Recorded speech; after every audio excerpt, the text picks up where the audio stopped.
नमस्कार, मैं उमाशंकर सिंह किसानों के साथ सरकार के व्यवहार से दुखी होकर मैं आज आपके लिए लेकर आया हूं किसान और सरकार।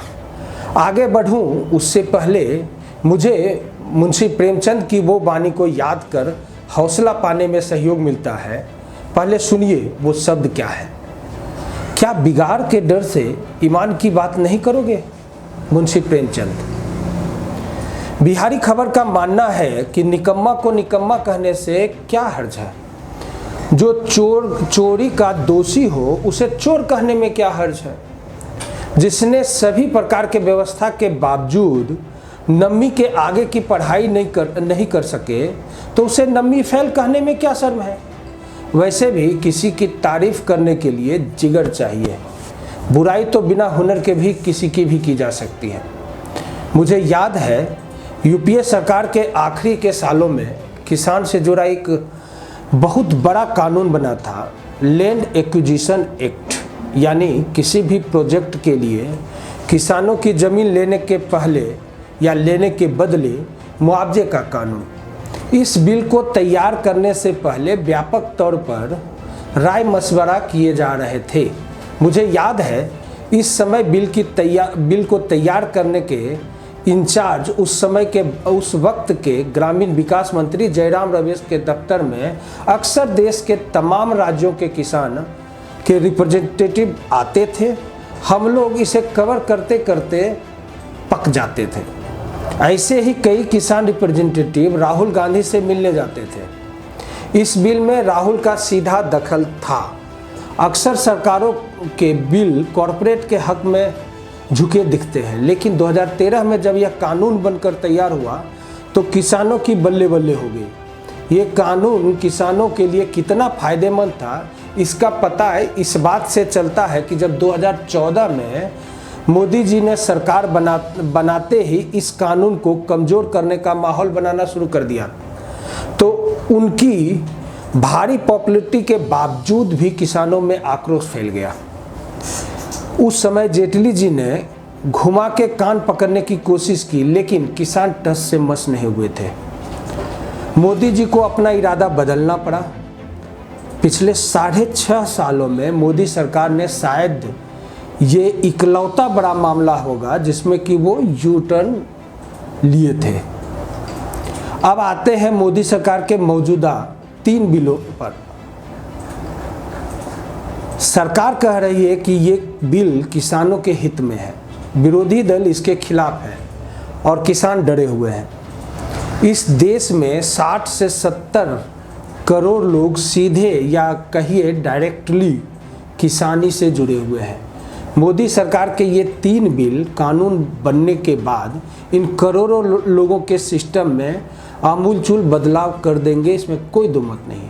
हमारा समाज बेसलेस यथास्थितिवादी है, वो बड़ी मुश्किल से बदलाव को कबूल करता है। मुझे लगता है कि किसी भी बड़ी आबादी के बने बनाए सिस्टम में उस आबादी की भलाई के साथ साथ देश की भलाई भी जुड़ी होती है और इसके लिए सरकार अगर कुछ बदलाव भी करे तो उसे स्वीकारने में कोई बुराई नहीं है। मैं खुद एक किसान परिवार से हूँ और बदलाव का समर्थक हूँ। अगर सरकार की मंशा ठीक भी हो और ये बदलाव किसानों के हित के लिए हो तब भी सरकार को ऐसे बड़े बदलाव लाने से पहले किसानों से बड़े स्तर पर संवाद करना चाहिए था, ठीक वैसे ही जैसे राहुल गांधी ने लैंड एक्विजिशन एक्ट के वक्त किया था। अगर सरकार इन बिलों को लाने से पहले किसानों के साथ बड़े लेवल पर बात करती और उनसे उनके शक और शुबों को जान लेती तो ये नौबत ही नहीं आता। सबसे बड़ा मसला एमएसपी बन गया है। मोदी जी अब खुद कह रहे हैं कि बीजेपी की पूरी मशीनरी से यह समझाने में लग गई है कि एमएसपी खत्म नहीं होगा। अगर सरकार यही बात इन कानूनों में लिख देती तो किसान संतुष्ट हो जाते हैं। मेरा मानना है कि मंथन के बाद ही अमृत निकलता है, जैसे 2013 वाले बिल में निकला था। लेकिन मोदी जी को तो हर बड़ा काम झटके में करने में मजा आता है। नोटबंदी झटके में की, लॉकडाउन झटके में लगा दिया और अब ये किसान वाले बिल। हर बात की एक लिमिट होती है। ज़्यादा झटका देने वाले खुद भी तगड़ा झटका खा जाते हैं, विश्वास रखिए। मैं तो कहता हूँ कि नेहरू की परछाई बनने की सोच रखने से पहले एक बार आईने में खुद को देखकर अपनी मन की बात कर लेते।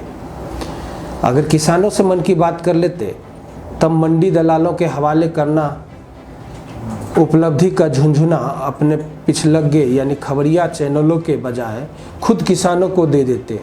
अब आते हैं बिहार के किसानों की स्थिति पर। किसी वक्त समाज का सबसे सुखी और संपन्न तबका किसान आज समाज का सबसे मजबूर और लाचार तबका हो गया है। कृषि प्रधान इस देश में देश के किसी एक प्रदेश की नहीं, कमोबेश हर प्रदेश के किसानों की यही हाल है। एक वो भी वक्त था जब जीवन यापन के लिए कृषि को सबसे उत्तम साधन माना जाता था और नौकरी करने वालों को दोयम दर्जे का माना जाता था। परंतु वक्त के साथ सब कुछ बदल गया।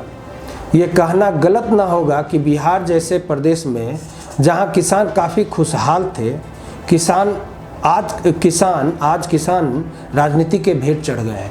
हो सकता है मैं गलत हूँ, लेकिन इसके पीछे वजह शायद यह रही कि प्रदेश के ज़्यादातर किसान उच्च वर्ग से आते हैं।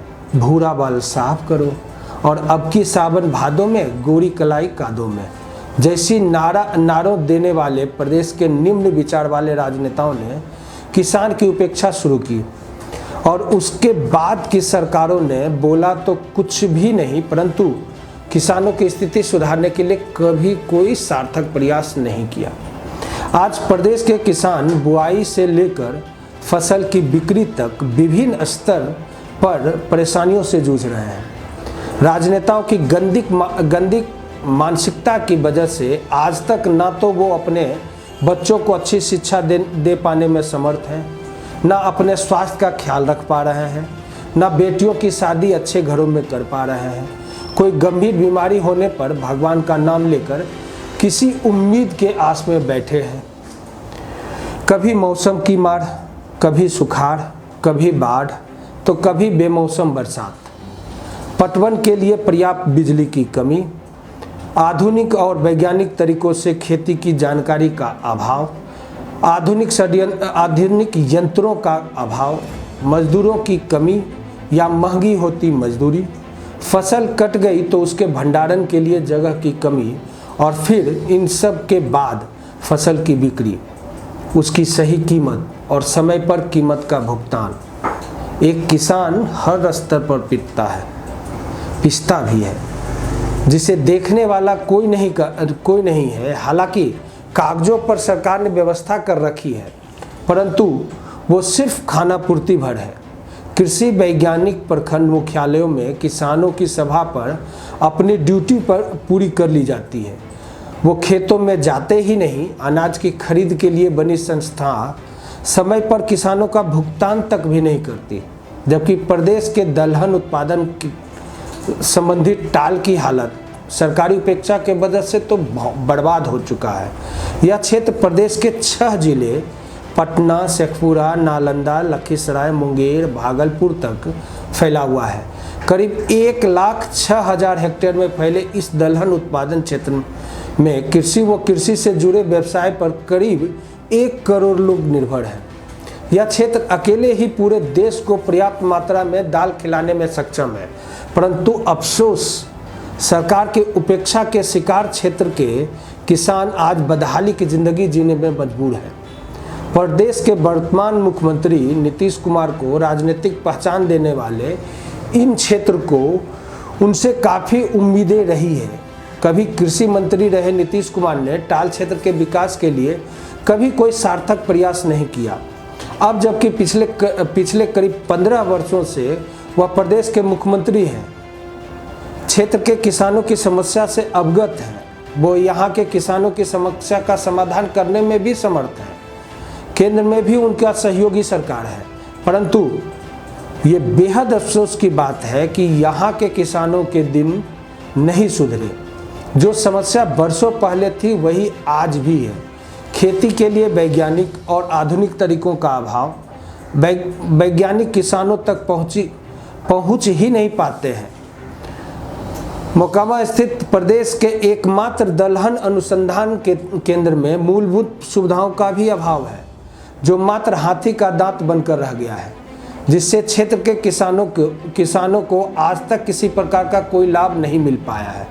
टाल क्षेत्र से समय पर पानी की निकासी नहीं हो पाना, किसानों को फसल की सही कीमत न मिल पाना और दलहन खरीद के लिए सरकार द्वारा कोई सुविधा का न होना, किसान बिचौलिए के चक्कर में फंसते रहते हैं। कभी कीमत कम मिलती है तो कभी बिचौलिए सैकड़ों किसानों का अनाज लेकर फरार हो जाता है। एक बार फिर इस वर्ष भी इस क्षेत्र के हजारों किसान मौसम के मार से तबाह हो गए हैं। इस टाल क्षेत्र में जमे पानी के निकलने का एकमात्र रास्ता हरोहर नदी है। इस रास्ते से पानी निकलने में काफ़ी वक्त लग जाता है और दलहन की बुनाई समय पर नहीं हो पाती है। बुआई विलम्ब से होने की स्थिति में उपज काफ़ी कम हो जाता है। लागत मूल्य भी निकलना बड़ा मुश्किल हो जाता है। जल निकासी के कई रास्ते अतिक्रमण के शिकार हैं, जिसके लिए सरकार की ओर से कभी कोई सार्थक प्रयास नहीं किया गया। फिर से रिपीट कर रहा हूँ, कभी कोई सार्थक प्रयास नहीं किया गया। इस क्षेत्र में मोकामा प्रखंड के अंतर्गत आने वाला औंटा, हथदा, मराची, रामपुर डुमरा टाल क्षेत्र आसपास से थोड़ा जमीन उनका नीचा है। यही वजह रही कि वर्ष 2019 में इस निचले इलाके में पानी निकलते निकलते बुआई का समय खत्म हो गया। इस क्षेत्र के करीब 7,500 बीघे जमीन में बुआई भी नहीं हो पाई। कुछ किसानों ने खेत परती छोड़ दिया, ये सोचकर कि भगवान का नाम लेकर कुछ ने तो बीज का छिड़काव भी कर दिया, परंतु पैदावार होने की संभावना न के बराबर है। अब ऐसी स्थिति में हजारों परिवार ऐसे हैं जिनके घरों में चूल्हा जलना मुश्किल है। मौसम की मार की वजह से उनके कई महत्वपूर्ण काम अटके हुए हैं। सरकार से यहाँ के किसानों की मदद की गुहार लगाई है। राज्य सरकार के आला अधिकारियों को इसकी सूचना दी गई है। प्रदेश के मुख्यमंत्री और जल संसाधन मंत्री को भी पत्र दिया गया है। यहाँ के किसान मुख्यमंत्री से सहयोग की आस में बैठे हैं। किसानों ने सरकार से मांग की है कि उसे आपदा घोषित कर यहाँ के किसानों को सरकार की ओर से मुआवजा दिया जाए। देखना है कि हमारी सरकार इन किसानों के लिए, उनके परिवारों के लिए कुछ करती है या फिर मौसम की मार से त्रस्त किसानों और इन पर आश्रित इसके परिवार या यूं ही मौत से मरने के लिए छोड़ दी जाती है। आखिर हमारे सरकार प्रदेश में कृषि की बेहतरी के लिए क्यों नहीं कोई अस्थायी व्यवस्था करते हैं। ये सिर्फ टाल क्षेत्र का नहीं, पूरे बिहार की कहानी है, जिससे हमारे प्रदेश तरक्की की नई कहानी लिख सके, ऐसा सरकार की कोई भावना ही नहीं दिखता है। इससे साबित होता है कि चाहे प्रदेश की सरकार हो चाहे देश की सरकार हो, किसानों के प्रति कभी संवेदनशील रही ही नहीं है, और खासकर वर्तमान सरकार।